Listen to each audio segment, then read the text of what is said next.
Greetings folks, and I hope you're all fit and well out there wherever you are in collecting land, and welcome back to the channel for another 1/6 scale figure unboxing and review. And I have to say today Mr. Go Figure is highly excitable. I haven't bagged a personal grail in quite a long while, but all that changed recently when I managed to acquire the BM Project's Tetsuo figure from the 1988 groundbreaking anime Akira. Regulars to the channel will know my love affair with Akira. I was 22 when I first saw it, and I knew then I was watching something that would redefine animation forever.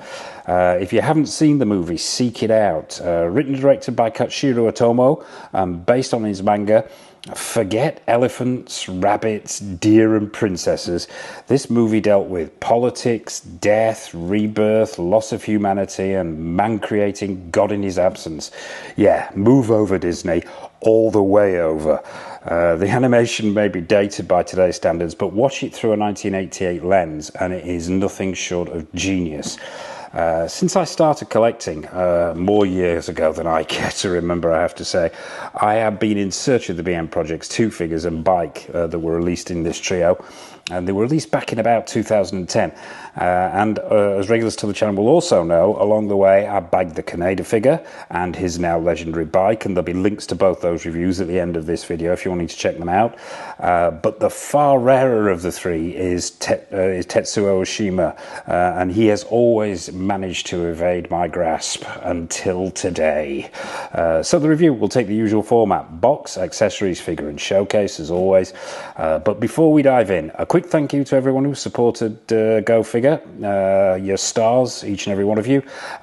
Please drop a like on the video and help more people find the channel, and don't forget to subscribe and mash that bell notification icon so you don't miss any of the action figure goodness that's coming up. So the box, let's stop it from spinning. Those who know the Akira line from BM will recognize this style of box. It's pretty much the same as the Kaneda box. Very, very simple design. It's got this magnetic clasp at the front, what you're greeted with on the front here. And I will say as well, just before we talk about the box, this isn't a brand new figure. It came to me from another collector on eBay, and you've got to bear in mind this thing is nearly 15 years old now. But yeah, very, very simple design. It says Akira across the front there. You've got BM Project in the top left hand corner. You've got this super high gloss shot of the figure itself on the front. It says Tetsuo Shima 1/6 scale, and you've got Bandai and all the credits and stuff at the bottom there, Medicom accredited too. On the sides it just says Akira in that red lettering. Same again on this side as well, Tetsuo Shima on the bottom. Around the back you've got this sort of blacked out shot of the figure itself, figure of Tetsuo. It says Akira there, and you've got all the usual warnings and so on, and credits and stuff at the bottom there.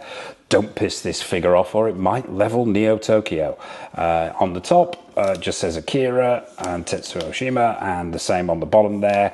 We will open it up and have a quick look inside. As I say, magnetically clasped. I am super excited. This is like Christmas Day for me. On the left hand side you've got all these super high gloss shots of the figure. Really, really nice photography there, and you've got all these sort of little offshoots here that are detailing the bits and pieces and descriptions and so on. Obviously I believe that's in Japanese, so I can't tell you what that says. And then you're greeted with very similar to the Kaneda figure, you've got this Akira cutout which actually covers the clear plastic window which the figure is behind. I just think that's a really, really nice touch. I just think style was most certainly on the menu 15 years ago when BM Projects put this together. So yeah, really, really nicely presented. I think even the presentation in the box has stood the test of time. So yeah, there you have it. That's the box. So without further ado, let's do what we always do. Let's crack this box open. Let's dive down onto the table and have a look at everything that comes with your Tetsuo figure. So folks, box opened, accessories out, so let's dive in. Not a vast amount to go out here, not an awful lot comes with this figure, but we will start with the hands as we always do. You know me and my hand thing. You get 4 swap out hands, 2 normal hands in inverted commas, and 2 of these, how can I describe them, biomechanical arm hands as Tetsuo starts to transform. So yeah, we'll take a look at the normal hands first. Now there is a hue to these. I'm going to get this out of the way before we before we proceed. The colour of these hands, the same as the colour of the head sculpt, is actually it is intentional. And although it may look more flesh tone on the box here, if you can see this in the background, what BM Projects have done is gone for this sort of, it's got a slightly more yellow tinge to it, which is actually screen accurate if you look at certain portions of the film. Maybe you could argue it's not entirely 100% accurate, but it's not an age thing. So if you're watching this and thinking, hang on a second, that's been sun bleached or it's just changed colour with age. Now, this was actually intentional when BM put this together. But yeah, both of the normal hands in inverted commas are left hands, because that's the arm obviously that wasn't transforming at the time. Very, very simple. We've got to remember here that this is an anime character, so we're not looking at any real huge amount of details here, although they have put in some bone work. There are knuckles in there, but they are super smooth. There's a little bit of creasing going on, as you can see there, and they've also picked out the fingernails, but on the whole they are super simplistic, representing the animated character, and totally in keeping with the film. So yeah, those are the two normal hands. Let's take a look at the two biomechanical hands, and these are really, really nicely done for a 15-year-old figure. The sculpt and the paint applications here are really, really nice. You've got silver dry brushing going on here, silver paint applications to replicate metal. They're all plastic. They're a hard plastic here. Pretty hard. There's no accessories here for him to grip, so the flexibility test doesn't apply. But yeah, the detailing here for a 15-year-old figure is absolutely spot on. As I say, silver paint applications there. You have got black washes in the crevices there to give it that detail and that depth. You've got wires picked out in the palms there. There's reds and yellows, blues going on, and in the thumb. No articulation in the hand, but overall, the actual the paint applications and the sculpt, spot on screen accuracy, and for its age, I think are pretty impressive. So yeah, that's the sort of open palm hand, and then you get a fisted hand as well, and it's pretty much the same story here. Those same level of sculpt and paint applications, perhaps even more black on here to dirty it up in the palm area there. But yeah, really, really nicely done.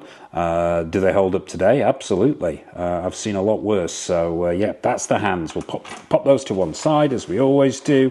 Let's take a look at this stand.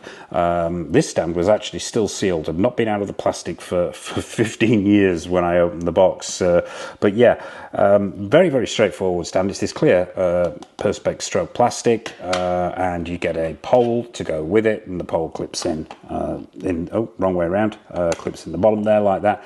And then you get a raft of different clamps. You get a waist clamp. I believe this is how this is supposed to work. If you want to display a clamp by the waist, you can use this one. This one, I believe, is for the leg, either leg, and then you get two smaller ones, which I believe are possibly for the arms, or one maybe for the shoulder and one maybe for the arms. But they literally are graded down. Now, I'm not 100% certain that that's how it works. I am assuming that it's waist, leg, shoulder, arm. But if anybody's out there's got this figure and knows for certain, please drop a comment in the comment section below. And it's a relatively simple job to attach them to the stand itself. You simply slot it over the top of the pole itself, and then there's a screw at the back there which tightens up to hold it in place. Not so sure I'll be using this, but I'll give it a go. Yeah, it's interesting. I don't think I've ever seen a figure that had this variety of different clamps for different areas of the body, so that's a new one on me. So we'll pop that to one side, and finally the two head sculpts. Now, you get just the two head sculpts with this figure, and I thought we'd take a look at both of them rather than waiting to bring the figure out with one on it. Yeah, so two head sculpts, one angry and one sort of getting there, shall we say. Now, we'll take a look at the less angry of the two head sculpts to start with. Now, once again, we've got to remember here what we're looking at is a 1988 manga. The level of detailing here is reflected in the sculpt itself, but as far as I'm concerned, that is absolutely spot on. Tetsuo Shima. Absolutely 100%. The sculpt is really, really accurate there. That facial expression I do like. The paint applications are good. They're very, very simplistic. I don't think there are actually any paint applications to represent the skin here. I think simply it's this colour plastic that, and then just the hair, the eyes, and the eyebrows have been painted. But overall, absolutely captures the look of Tetsuo 100% there. The hair is really, really nicely done. This super spiky sort of windswept hair, and the paint applications on there are really, really nice. There's no bleed. I was going to say there's individual strands picked out, but they're not. It's sort of more individual clumps. But yeah, super spiky, super effective. The proportions are on point, the colours are on point, and the detail is absolutely nailed on to the original anime. Let's bring in the second of the two head sculpts. This is the slightly angrier version. Now, the eagle-eyed amongst you will notice straight away, and I've noticed this out of the box, is we've got some discoloration going on this angry head. Now, I don't know whether that's an age thing. I doubt it is, because we'd probably be seeing it on both of these. I suspect what we've got going on here is it's either been handled and swapped out, and which has caused it to discolor, or possibly nicotine staining, maybe, I don't know. But yeah, there is some brown discoloration going on here, which I am going to have to tend to after this review and see if we can't dispose of. When it's on the figure, I would imagine it's not really an issue, but you really don't notice it until you put it alongside the less angry of the two head sculpts. Then it becomes quite obvious that you've got some discoloration going on there, which I will have to give some attention to. But yeah, second of the two head sculpts, really, really nice. It's the same level of paint applications on the face there. The only real difference is the eyes are sort of looking up, and then you've got this open mouth, and the sculpt on the open mouth is really, really nice. You've got the tongue that is sculpted inside there, these teeth, although they're not picking out individual teeth, it's just sort of blocks of teeth, and once again, that's screen accurate. But yeah, nice paint applications on the inside, and the sculpt is good on that mouth. And as I say, for a 15-year-old figure, I think both these head sculpts are really, really good. Obviously, bar the discoloration on this one, which I'm going to have to give some attention to. So yeah, there you have it. That's the two head sculpts. So without further ado, let's bring out Tetsuo himself. Let's get him on that stand. Let's get him onto that turntable and see if time has been kind to him. Okay, folks, so here he is. It's Tetsuo Shima himself, out of the box, onto a stand, not the stand, and onto the turntable. And first impressions. Well, I knew exactly what to expect, obviously. As I mentioned at the top there, it's a grail piece. I've been hunting it for years, so I pretty much know this figure inside out at this point. So no surprises, but yeah, still out of the box and in front of me, I think it's a really, really impressive piece, especially considering its age. I think it's stood up really, really well indeed. However, we will give it the once over, as we always do. Not on the stand provided, as you've noticed, and there's a few reasons for that.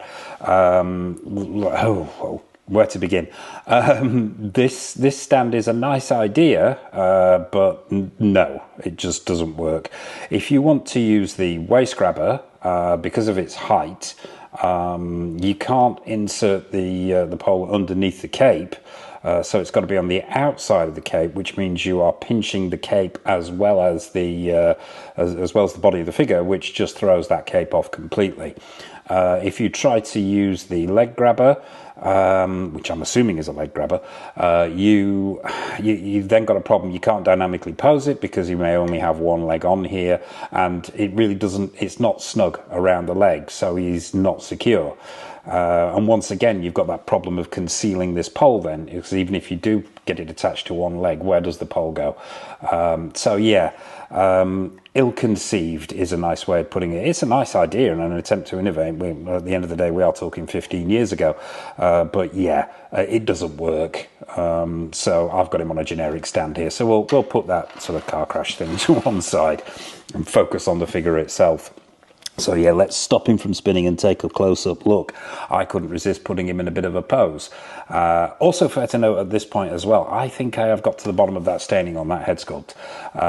Between takes here, I sniffed I sniffed Tetsuo. That sounds all wrong. But I got my nose in there, and yeah, there is a faint smell of stale cigarette smoke on this figure, which would explain those stains, that staining on the head sculpt.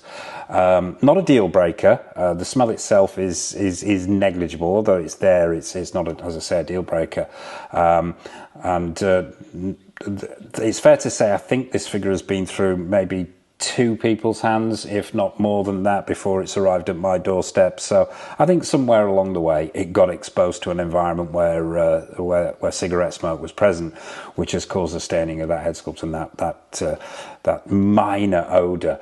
But getting rid of those stains is not an issue. I've dealt with this kind of thing before. It's a solution, a water solution of either lemon juice or vinegar, which you apply, which will lift out the stains. You have to be super careful when you're doing it because you don't want to damage any paint applications. The good news here is there are no paint applications on there. This is the actual colour of the sculpted plastic, so there shouldn't be any issues. So I will be performing anti-smoking surgery on Tetsuo post-review.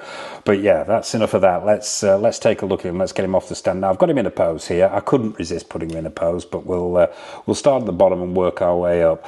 What you've got at the bottom here, these boots, they are a fixed boot. There's no split cut boot design here, so you're limited in articulation on this. There's plenty of sort of left and right movement, but he said confidently, and there isn't a vast amount, to be honest. There is on this right foot, not so much here on this left foot, but yeah, pretty limited with the articulation in the feet there. But the boots are nicely sculpted. They're all one piece of plastic. They've got these paint applications and sculpt to give them that leather look. The screen accuracy is there. The colour is right with this sort of deep grey, and the style is right as well. And there's some weathering on the soles there, which is really, really nice to see. And you've also got 1988, the year of the movie, and I believe on this other side 2010, the year of production as well. It says Bandai Medicom Toy there. And also worthy of note at this point as well, Bandai Medicom and BM Projects were all involved in the production of the film itself, so would expect the screen accuracy to be there. So yeah, moving up, you've got these grey cotton pants. The colour is right, absolutely on point there with the colour, and the stitch work is really, really nice, even down to these sort of piped sections that run down from the waist. It's got this sort of high waistband, which is right, and these stitched in sections, sort of stitched in crease sections. They fall really well. The material is really nice, and the stitch work is very, very good indeed. And you know me and my stitch work, how it can throw off a 6 scale figure. But yeah, you've heard me bang on about that enough times. So moving up. Now, let's talk articulation and body. We'll just check the legs first. Yeah, considering its age, these leg joints are still nice and stiff. There's no loosening there of the leg joints. They've stood the test of time well. You're probably going to get to about there. There's not a huge amount of articulation here. We're talking a 15-year-old body. But yeah, moving up. Now, I mean, this is always going to be subjective due to this figure's age. If this figure was being made today, it would have a seamless body, 100%. But what we do have is probably, back 15 years ago was pretty much cutting edge for the body. I mean, the only, obviously you've got exposed joints going on here at the wrist and at the elbow, this is how figures were made back then. If I had any complaint, I would say that the body colour here should really match the hands, and it doesn't. There are 2 different tones, which does throw the figure off. As I say, if it was being made today, it would be made with a seamless body, but we'll overlook that simply for its age. But yeah, the articulation on the arms is really, really good. You've got that sort of 360 thing going on. Obviously, you're going to notice as well there are screw holes here. You've got a couple of holes around the back of the neck as well. When you move the arm, you can see the exposed joints there at the top of the shoulder as well.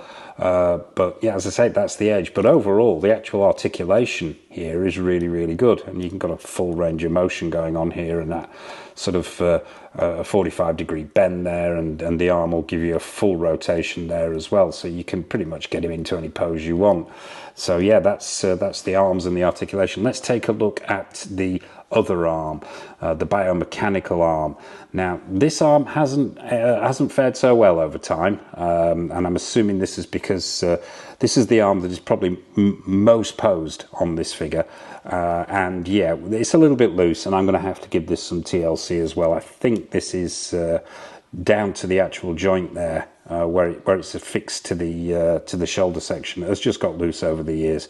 As you can see, it gets a bit floppy at that point there.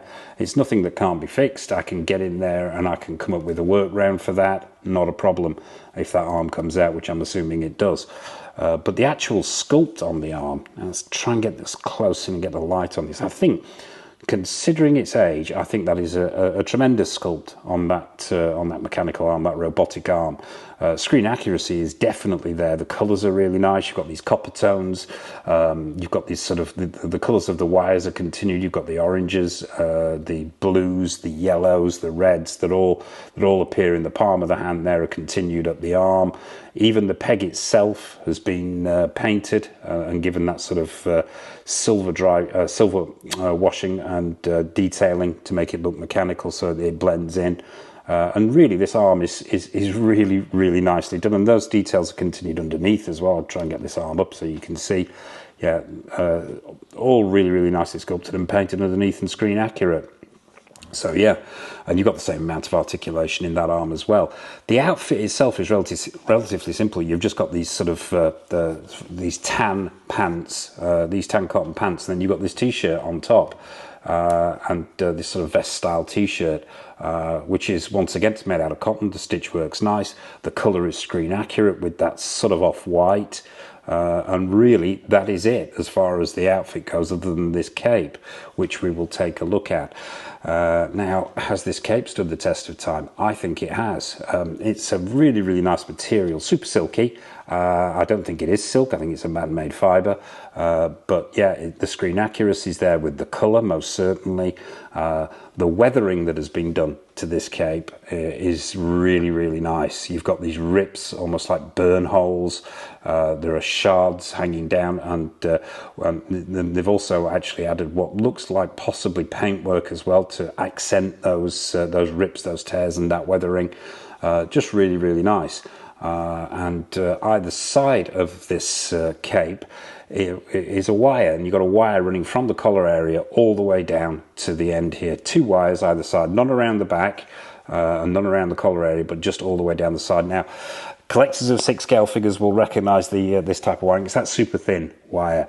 I am not the biggest fan of this wire because it deforms so easily, and getting it to actually stay in any position can take months of futzing. It really, really can. But it's that.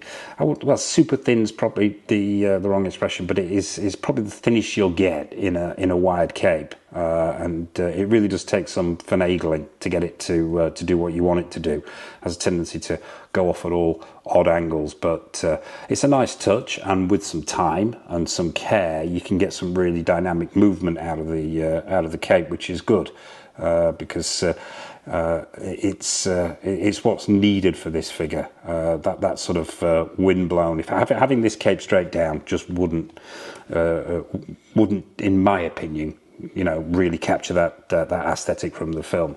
But at the top of the cape, you've got it's not really a hood, because I mean this is a single piece of material that Tetsuo throws over his shoulders in the film, so there's no hood area. But what they've done at the top here, and get this into shot, is they've just sort of folded it over and then stitched it to the top of the cape.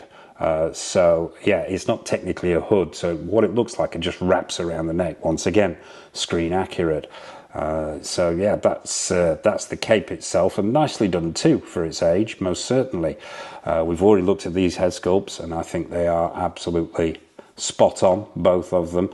So yeah, that pretty much covers this guy. There's twist at the waist as well. There's not a huge amount, but there's enough there to be able to pose him dynamically.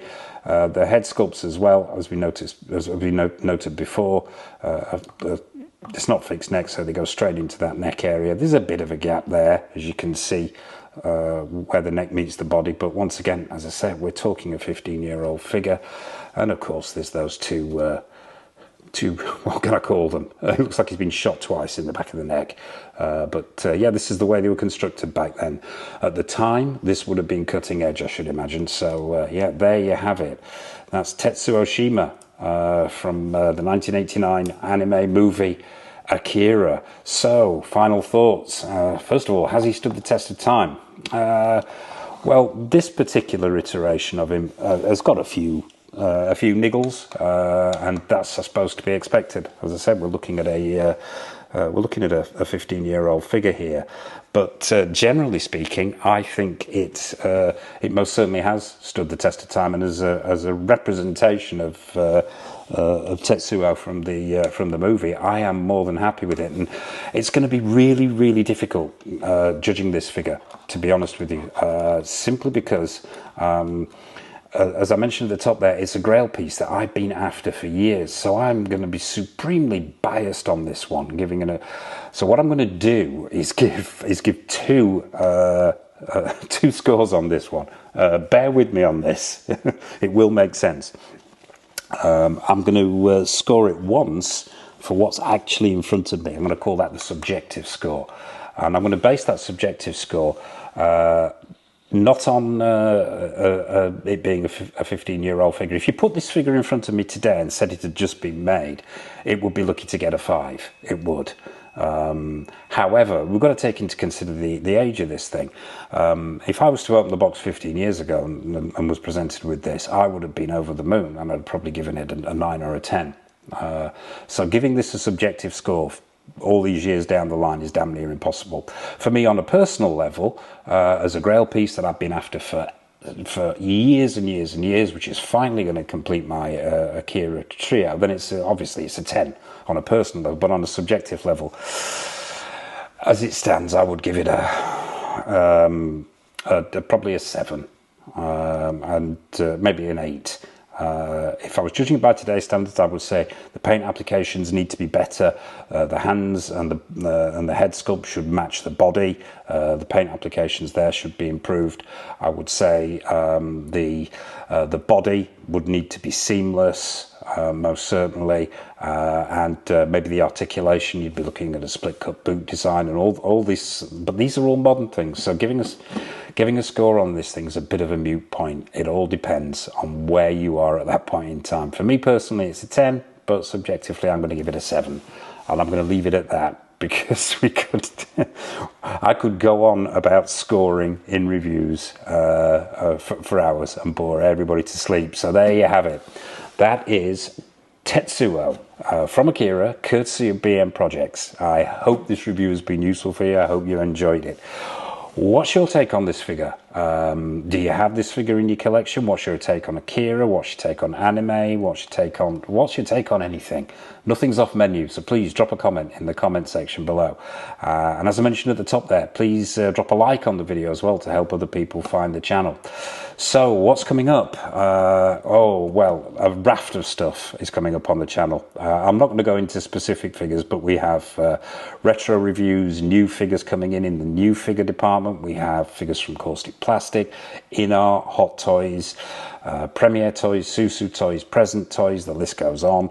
As I say, retro reviews as well. We've also got showcases. We are going to be having more episodes of Don't Make Me Choose.